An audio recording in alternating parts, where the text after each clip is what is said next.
أعوذ بالله من الشيطان الرجيم. بسم الله الرحمن الرحيم. فيها يفرق كل أمر حكيم. صدق الله العظيم.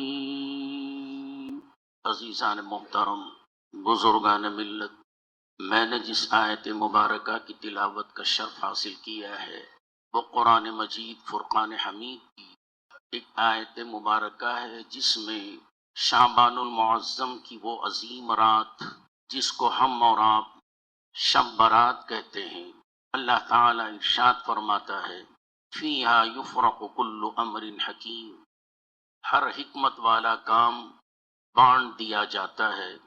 گویا سال بھر کے ہونے والے تمام احکام کی تفصیل فرشتوں میں اللہ تعالی تقسیم فرما دیتا ہے۔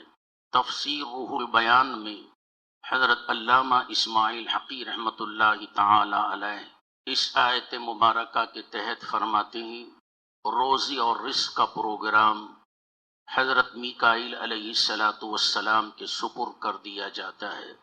لڑائیوں، زلزلوں، صواعق آسمانی، خسف و مسخ کا پروگرام اللہ تعالی حضرت جبرائیل علیہ السلام کے سپرد فرما دیتا ہے۔ اعمال و افعال کا پروگرام پہلے آسمان کے فرشتے حضرت اسماعیل علیہ السلام کے سپرد فرما دیتا ہے۔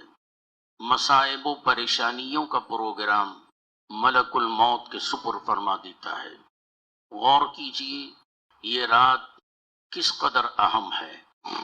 سال بھر میں ہونے والے تمام احکام کی تفصیل فرشتوں کو دے دیا جا رہا ہے، اور حضور غوث اعظم رضی اللہ تعالی عنہ غنیت الطالبین میں لکھتے ہیں کہ اس رات کئی لوگ سفر میں نکلتے ہیں اور ان کا نام دفتر حیات سے کاٹ دیا جاتا ہے، اور کئی لوگ شادی کرتے ہیں مگر ان کا نام دفتر اموات میں لکھ دیا جاتا ہے۔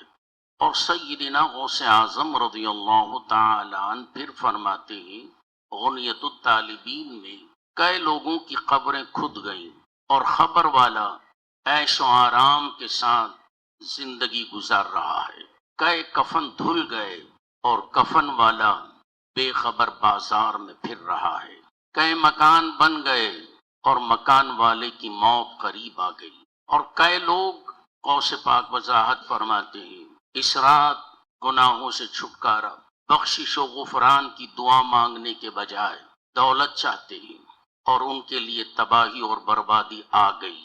غور فرمائیے کس قدر اہم ہے یہ رات، پتہ نہیں کس کی قسمت میں کیا لکھ دیا گیا ہے، اور ہم عیش و آرام کے ساتھ اس رات کی اہمیت کو سمجھے بغیر بازاروں میں ٹہل رہے ہیں، ہوٹلوں میں، شراب خانوں میں زندگی گزار رہے ہیں، شراب و کباب کی محفلوں میں مزے لوٹ رہے ہیں، مگر کیا خبر کس کی قسمت میں کیا لکھ دیا گیا ہے، ہمیں کوئی خبر نہیں ہے۔ آگاہ اپنی موت سے کوئی بشر نہیں، موت کی خبر نہیں کب آنے والی ہے، گھنٹوں کے بعد آئے گی یا چند منٹوں کے بعد آئے گی۔ آگاہ اپنی موت سے کوئی بشر نہیں، سامان 100 برس کا ہے پل کی خبر نہیں۔ بہت بلڈنگیں بنا لی ہم نے، تجوریوں میں پیسہ بھرا ہوا ہے، اور پھر بھی ہوس یہ کہ ایک ایک کے 10 بنائیں، 100 ہیں تو 1000 بنائیں، 1000 ہیں تو لاکھ بنائیں، اسی جستجو میں ہیں، مگر ایک دم موت آ گئی۔ صبح خبر شائع ہو رہی ہے کہ فلاں صاحب جو ارب پتی تھے ان کا ہارٹ فیل ہو گیا۔ ہارٹ فیل ان کا ہوتا ہے جن کا دل دنیا میں لگا ہے، جن کا دل معرفت الہی سے غافل ہے۔ کیا آپ نے کبھی سنا فلاں اللہ کے ولی کا ہارٹ فیل ہوا، فلاں ذکر خدا کرنے والے کا ہارٹ فیل ہوا، عرفان الہی جس کے پاس ہے اس کا ہارٹ فیل ہوا؟ ان کا ہارٹ فیل نہیں ہوتا، ان کا ہارٹ پاس ہو جاتا ہے۔ زندگی میں ہے تب بھی ان کا دل فیل نہیں ہوتا، بعد موت جب وصال کی منزل میں پہنچتے ہیں تب بھی ان کا دل فیل نہیں ہوتا۔ کیوں؟ وہ ذکر الہی میں مصروف ہیں، دنیا کی دولت سے انہیں کوئی سروکار نہیں ہے، چاہے شب برات آئے، شب قدر آئے، رمضان المبارک کا مقدس مہینہ آئے، وہ خدا سے دولت نہیں مانگتے، وہ خدا سے ایک ہی چیز مانگتے ہیں، مولا میری بخشش فرما دے، مولا میری مغفرت فرما دے۔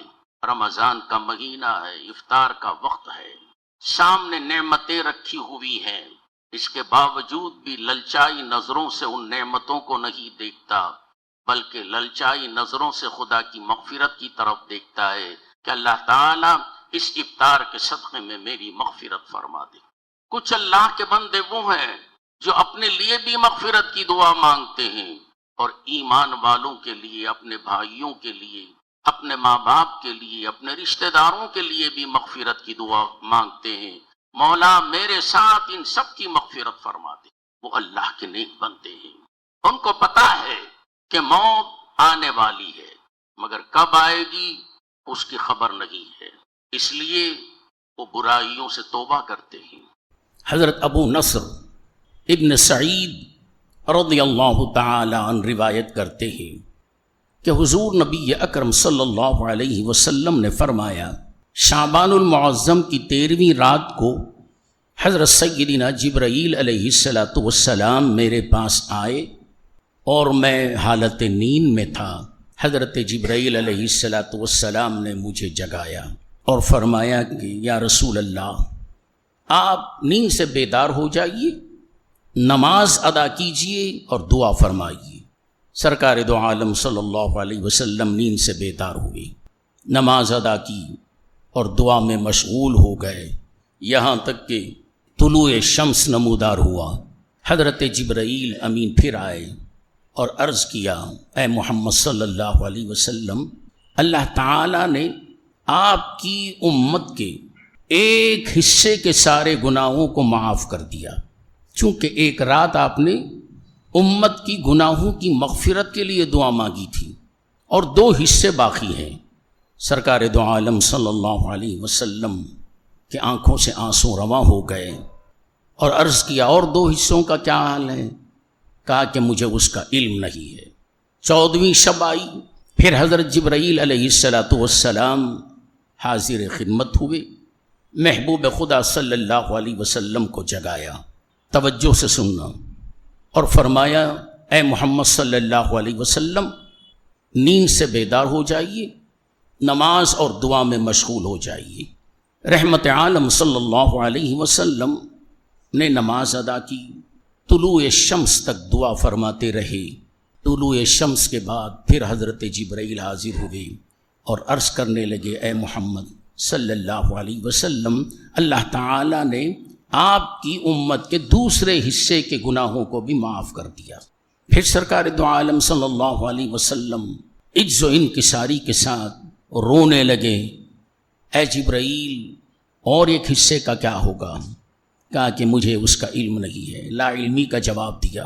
جب 15ویں شب آئی، حضرت جبرائیل علیہ السلام حاضر دربار ہوئے اور عرض کرنے لگے، یا رسول اللہ صلی اللہ علیہ وسلم، اللہ تعالیٰ نے آپ کی ساری امت کے گنہگاروں کی مغفرت کر دی، ان کی بخشش کر دی۔ گویا 13ویں تاریخ بھی اللہ کے رسول نے عبادت کی، 14ویں کو بھی کی، 15ویں کو بھی کی۔ گویا 13ویں تاریخ بھی اللہ کے رسول نے عبادت کی، 14ویں کو بھی کی، 15ویں کو بھی کی، اور ہم نہ عبادت کرتے ہیں نہ روزہ رکھتے ہیں۔ 13ویں کا بھی روزہ رکھو، 14ویں کا بھی روزہ رکھو، 15ویں کا بھی روزہ رکھو۔ سرکار غوث پاک فرماتے ہیں، اور اس حدیث کو غنیۃ الطالبین میں آپ نے لکھا ہے کہ حضور نبی اکرم صلی اللہ علیہ وسلم نے فرمایا، حضرت سیدنا جبرائیل علیہ السلام میرے پاس آئے اور فرمایا، یا رسول اللہ، آپ اپنا سر انور اٹھائیے، آسمانوں کی طرف دیکھیے۔ مدنی تاجدار محمد الرسول اللہ صلی اللہ علیہ وسلم نے اپنا سر انور اٹھایا، کیا دیکھتے ہیں؟ خدا کی رحمت کے خزانوں کے 300 دروازے کھلے ہوئے ہیں، سب کی مغفرت ہو رہی ہے۔ آقا دو عالم صلی اللہ علیہ وسلم ان مغفرت کی خزانوں کو لٹے ہوئے دیکھتے ہیں، خوش ہوتے ہیں، معنی کا آواز آتی ہے، اے محبوب، ان سب کی تو مغفرت ہو گئی، ان لوگوں کو میں نے بخش دیا مگر مشرک کو بخشا نہیں جائے گا، جادوگر، سود کھانے والا، شرابی، ان کی بخشش نہیں ہوگی۔ ظاہر بات ہے خدا کو چھوڑ کر کسی غیر کو ماننے والا، غیر کو پوجنے والا، وہ مشرک ہے۔ خدا کے برابر جس کو خدا سمجھے وہ مشرک ہے، اس کی بخشش کسی حال میں نہیں ہوگی۔ شرک ظلم عظیم ہے، ان الشرک لظلم عظیم۔ اور شراب یہ ایسی بری ہے کہ جب انسان اس کو پی لیتا ہے، مولا کائنات علی مرتضیٰ کرم اللہ تعالی وجہ الکریم فرماتے ہیں جب شراب جسم کے اندر داخل ہوتی ہے تو عقل باہر چلی آتی ہے، جب عقل باہر آ گئی تو ماں، بہن، پاکی، ناپاکی، اس شرابی کو کوئی تمیز نہیں ہوتی۔ یہاں تک کہ حضرت علامہ اسماعیل حقی رحمت اللہ علیہ تفسیر روح البیان میں لکھتے ہیں ایک شرابی شراب کے نشے میں پیشاب کر کے اپنا منہ دھو رہا تھا، فرماتے ہیں اور مچل مچل کر یہ پڑھ رہا تھا الحمدللہ الذی جعل الاسلام نورا والماء طہورا، گویا وضو کی دعا پڑھ رہا۔ اس کے خیال میں آپ یہ دعا مت پڑھیے گا، میں وضو کر رہا ہوں، کس سے؟ پیشاب سے۔ پیشاب ناپاک، ناپاکی سے وضو کیسے ہوتا ہے؟ بدبودار پانی سے وضو نہیں ہوتا تو پیشاب سے کیسے وضو ہوتا ہے؟ اور حضرت علامہ اسماعیل حقی ایک لطیفے کے طور پر لکھتے ہیں کہ ایک شخص شراب کے نشے میں دھت زمین پر لیٹا ہوا تھا، اتنے میں ایک کتا آیا اور اس شرابی کے منہ پہ پیشاب کرنے لگا، اور شرابی خوش ہو کے گا رہا ہے ساقیا اور پلا اور پلا اور پلا۔ شراب اور پیشاب میں فرق کیا ہے؟ شراب بھی حرام ناپاک، پیشاب بھی حرام ناپاک۔ اگر کسی شرابی کو یہ کہا جائے کہ اس کے منہ میں پیشاب کرو یا پیشاب ڈالو تو اس کا غصہ کیوں آ رہا ہے؟ وہ بھی حرام ہے، یہ بھی حرام ہے، وہ بھی ناپاک ہے، یہ بھی ناپاک ہے۔ ناپاک شے سے اجتناب کرو۔ شراب ناپاک پیئیں گے تو آپ کو انسان سے حیوان بنا دیتی ہے، سطح انسانی سے گرا کر حیوانیت کی منزل پہ لا کے کھڑا کر دیتی ہے۔ اب اس کو تمیز نہیں ہوتی کہ حلال کیا ہے، حرام کیا ہے۔ شراب اتنی بری چیز ہے، اللہ کے پیارے رسول صلی اللہ علیہ وسلم فرماتے ہیں، پہلے خدا کا فرمان سنو۔ اللہ تعالیٰ کا ارشاد گرامی ہے، جو شراب پیے اور اس کو اپنائے، کل قیامت کے دن میں اس کو سخت پیاس کے اندر مبتلا کروں گا۔ نفسی نفسی کا عالم ہوگا قیامت میں، کوئی کسی کا پرسان حال نہیں ہوگا، اور وہاں ایمان والوں کو تو پیارے مصطفیٰ جام کوثر پلائیں گے، اور آپ کو ایک قطرہ بھی پانی کا نصیب نہیں ہوگا، سخت پیاس میں مبتلا رہیں گے۔ اور حضور انور سید عالم صلی اللہ علیہ وسلم فرماتے ہیں کہ جو شخص شراب پیتا ہے اس کو اپنی بیٹی نہ دو، اس کو اپنے گھر میں داخل ہونے نہ دو۔ شرابی ہے تو وہ جس پلیٹ میں کھا لیتا ہے اس پلیٹ میں تم مت کھاؤ، اتنی بدترین ہے شراب۔ اور مولا علی کرم اللہ تعالی وجہ الکریم فرماتے ہیں، اللہ اکبر، ہمیں حفاظت فرمائے ان بری عادتوں سے۔ مولا کائنات فرماتے ہیں اگر سمندر میں ایک قطرہ شراب گر جائے اور سمندر سوکھ جائے، اس جگہ مینارہ بنا دیا جائے اور اس مینارے پر کھڑے ہو کر میں اذان نہیں کہوں گا، جو سمندر جس میں شراب گر گئی ہو، سمندر سوکھ جائے، گھاس آ جائے، خدا کی قسم میں اپنے جانوروں کو اس گھاس سے چراؤں گا نہیں۔ اس قدر سخت وعیدیں ہیں، اور ایسی وعیدوں والی چیز جس کو اللہ کے محبوب بندے، اللہ اور اس کے پیارے حبیب نے انکار کیا، حرام کیا، اس کو ہم اپنے منہ لگا رہے ہیں۔ ایسے کی بھی مغفرت آج کی رات نہیں ہوتی، بشرطے کہ وہ سچی توبہ کرے، توبۃ نصوح کرے۔ وہ رات بڑی عظیم رات ہے، اللہ کی رحمت کے فرشتے ایمان والوں کے پاس آ کر ان کی دعاؤں پہ آمین کہتے ہیں، اور اللہ تعالی آسمان دنیا پر نزول اجلال ہو کر آواز دیتا ہے، اے میرے بندو مجھ سے مانگو، کیا مانگنا چاہتے ہیں؟ جو مانگیں گے عطا کیا جائے گا۔ مجھ سے مغفرت طلب کرو، میں تمہیں مغفرت کروں گا۔ رزق حلال مانگو، میں رزق حلال دوں گا۔ جو مانگنا چاہتے ہیں مانگو، مگر حرام چیز مت مانگنا، جائز اور پاکیزہ چیز مانگیں۔ اللہ تعالی ہم سے قریب ہو کے بلا رہا ہے، جو مانگیں گے میں عطا کروں گا۔ جب وہ عطا کرنے پہ آیا ہے تو اے گنہگاروں، جب تم نے گناہ کیے ہیں تو توبہ کرو، شراب سے توبہ کرو، سود کھانے سے توبہ کرو، زنا کرنے سے توبہ کرو۔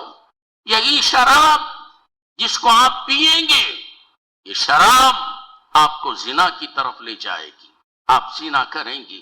یہ ایسی بری چیز ہے، اگر زناکار کسی گھر میں رہتا ہے، اس کے دائیں اور بائیں 40 گھروں پر اس کی نحوست پڑتی ہے، اتنی بری ہے یہ زنا۔ اللہ تعالی آج رحمت کے دروازے کھول رہا ہے، اس دروازوں کے کھلنے سے پہلے تیار ہو جاؤ، ابھی سے سچی توبہ کر لو۔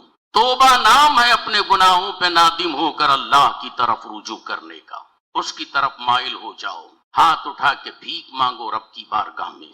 شب برات کی رات، پوری رات اللہ تعالی آسمان دنیا پر نزول اجلال ہو کر آپ کو بلا رہا ہے، آپ کی مغفرت کرنے کے لیے تیار ہے۔ اور یہ رات ہر دن نہیں آتی، ہر رات نہیں ہوتی، اللہ کی رحمتوں کے کچھ راتیں ہوتی ہیں، جیسے شب قدر ہے، شب برات ہے، عیدین کی راتیں ہیں۔ ان میں جگ کر خدا کی بارگاہ میں توبہ کرو۔ پتہ نہیں کتنا بھی نیکوکار کیوں نہ ہو، اس سے لغزش تو ہو ہی جاتی ہے، گناہ تو سرزد ہو ہی جاتا ہے، جس کی ہمیں خبر نہیں ہوتی، ہم اس سے بے خبر ہوتے ہیں۔ رب تبارک و تعالی ہمارے گناہوں کو معاف کرنے کے لیے تیار ہے، شرط یہ ہے کہ ہم ہاتھ اٹھا کے رب کی بارگاہ میں مانگیں۔ جو مانگنا چاہتے ہیں اللہ تعالیٰ ان کو عطا کرتا ہے۔ اور خوب خوب اس رات عبادتیں کرو، نوافل پڑھو۔ میں کہوں نوافل سے زیادہ فرض تو ہمارے پورے نہیں ہوئے، نوافل کی طرف ہم جا رہے ہیں۔ شب برات کو کتنے نفل پڑھنا، کیا کیا نمازیں پڑھنا، اس کی جانچ آپ کو کیوں ہے؟ اگر کسی فیکٹری میں آپ کام کر رہے ہیں، اپنا کام کا جو ٹائم ہے وہ کام تو پورا نہیں کرتا، اونر سے وہ اوور ٹائم مانگتا ہے، تو کیا اوور ٹائم آپ کو ملے گا؟ کیا کہے گا؟ پہلے تو اپنا اصل کام کر، اس کے بعد وہ اوور ٹائم کو جا۔ اصل تو ہمارے فرائض چھوٹ گئے، زندگی میں کتنی دنوں کی فرائض ہمارے چھوٹ گئے ہیں، ان کو یاد کر کے فرض نمازیں ادا کرو اور توبہ کرو، مولا جتنی ہو سکے میں نے فرض نمازوں کو ادا کیا ہے قضا کے طور پر۔ مولا ان نمازوں کو تاجدار مدینہ محمد الرسول اللہ صلی اللہ علیہ وسلم کے واسطے اور وسیلے سے مولا قبول فرما لے۔ تو رحمان و رحیم ہے، تو کریم ہے، تو چاہے تو ہم پہ کرم فرما دے، رحم فرما دے۔ مولا ہمارے گناہوں کو معاف فرما دے۔ آج کے بعد ہم سچی توبہ کرتے ہیں، اس کو توبۃ النصوح کہتے ہیں، سچی توبہ کرتے ہیں۔ ہم گناہوں کو کرنے تو الگ بات ہے، گناہوں کی طرف نگاہ بھی اٹھا کر نہیں دیکھیں گے۔ اے اللہ ہمیں پاک و صاف کر دے، ہمیں اس قابل بنا دے تاکہ تیرے دربار میں ہم پہنچ سکیں۔ جب ہم تیری بارگاہ میں پہنچیں تو دھتکارے نہ جائیں، یہ کہہ کر مولا تو اپنا دیدار ہمیں کرا دے، یہ پیارے حبیب محمد رسول اللہ کا غلام ہے، ہمیں قیامت کے دن تو نبی کی غلامی کے صدقے میں اپنا دیدار عطا فرما دے۔ یہ کب ہوتا ہے؟ جبکہ ہم اپنے گناہوں کو توبہ کریں اور سچی توبہ کریں کہ آئندہ ہم ہر قسم کے گناہوں سے محفوظ و معمون رہیں گے۔